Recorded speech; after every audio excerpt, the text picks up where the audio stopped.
Nakakaloka ang mga sweldo, glitzy bling. Napakaraming mga partido at mga pamumuhay na hindi maisip ng karamihan ng mga tao. Pero maraming mabubuting players sa NBA na napagtanto na marami pang bagay sa pagiging matagumpay kaysa sa pagkakaroon lamang ng mga sasakyan, tahanan at iba pang yaman. Kaya sa videong ito pag-uusapan nating ang mga NBA players sa history na may mabubuting kalooban. Ang ika-10 sa ating listahan ay si Luol Deng. Hindi nakakalimutan ni Luol Deng kung saan siya nanggaling.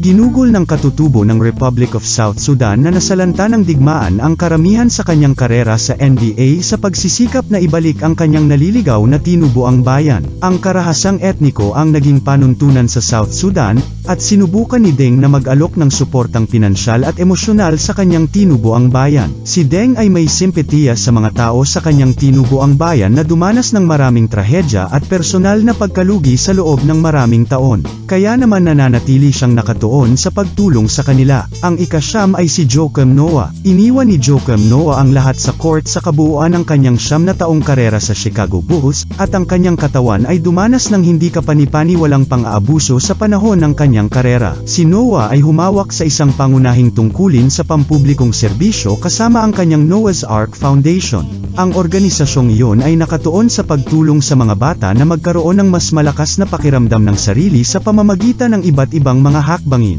Ang mga proyekto ni Noah ay regular na tungkol sa pagpapanatili ng kapayapaan at paghikayat sa mga kabataan na ipahayag ang kanilang sarili sa pamamagitan ng palakasan at sining. Ang ika-8 ay si Tim Duncan. Ang Hall of Famer ay nangingibabaw sa court mula noong kanyang rookie season ng 1997 at 8 kasama ang Spurs, at naging bahagi siya ng 5 championship team habang nag-average ng 90 na puntos bawat laro at 11 rebounds. Si Tim Duncan ay naging isa sa pinakamagagandang manlalaro sa liga sa kabila ng kanyang pagiging superstar, at regular siyang kumukuha ng mas kaunting pera sa sweldo upang mapanatili ng Spurs ang kanilang championship persona sa pamamagitan ng pagpirma sa iba pang mahuhusay na manlalaro. Sa labas ng korte, ang Tim Duncan Foundation ay nakatuon sa pagbibigay balik sa komunidad ng San Antonio.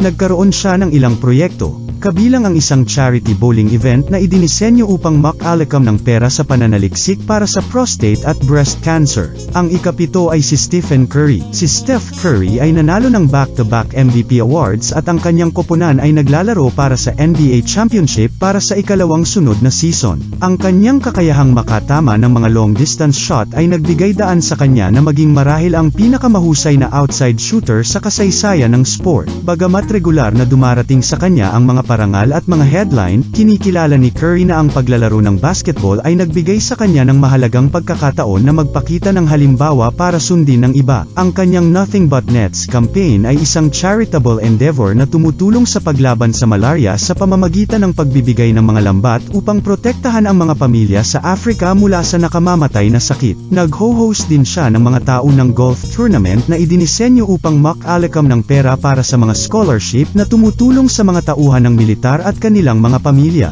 Ang ika-6 ay si Dwayne Wade. Ngunit may isa pang panig kay Wade bukod sa manlalaro na makakapuntos ng mga puntos at nakatikim ng championship glory. Napagtanto niya na kabilang siya sa mga maswerteng iilan na maaaring kumita sa pamamagitan ng paglalaro ng profesional na sports, at karamihan sa mga tao ay hindi kailanman magkakaroon ng pagkakataong kumita ng $1 sa arena na iyon. Nauunawaan ni Wade na ang edukasyon ang paraan kung saan makakalabas ang karamihan sa mga mahihirap na komunidad at maging matagumpay, at ang edukasyon ay nagsisimula sa pagbabasa. Ang paghikayat sa mga tao na magbasa at sumusuporta sa mga aklatan ay naging isang mahalagang bahagi ng kanyang Wade's World Foundation. Ang ika-5 sa ating listahan ay si Kevin Durant. Si Kevin Durant ay isa sa mga nangungunang scorer sa NBA at isa sa mga pinakamasabog na manlalaro nito. Kapag nagpapatuloy si Durant sa isang mainit na streak, napatunayan niya ang kanyang kakayahang pasanin ang Oklahoma City Thunder noon sa kanyang mga balikat. Si Durant ay tungkol sa basketball sa court,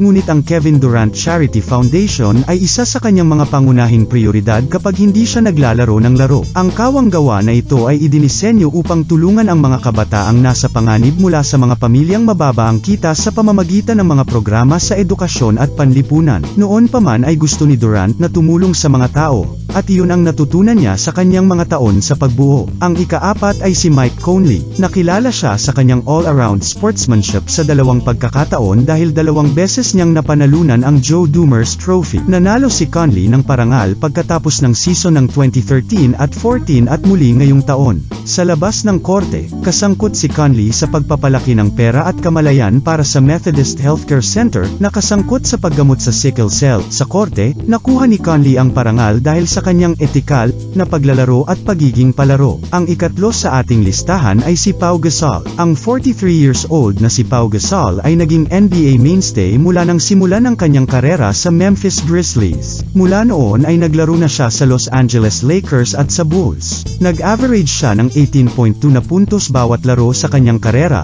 at nakakuha siya ng 2 NBA championship ring sa kanyang pagtakbo kasama ang Lakers. Bagamat naging makabuluhan ang kanyang mga kontribusyon sa korte, medyo marami na rin siyang nagawa sa labas ng korte pagdating sa pagtulong sa iba. Ang katutubong Espanyol ay naging kinatawan ng UNICEF ng kanyang sariling bansa, at si Gasol ay nakipagsosyo sa Children's Hospital sa Los Angeles at siya rin ang tumanggap ng 2012 J. Walter Kennedy Citizenship Award.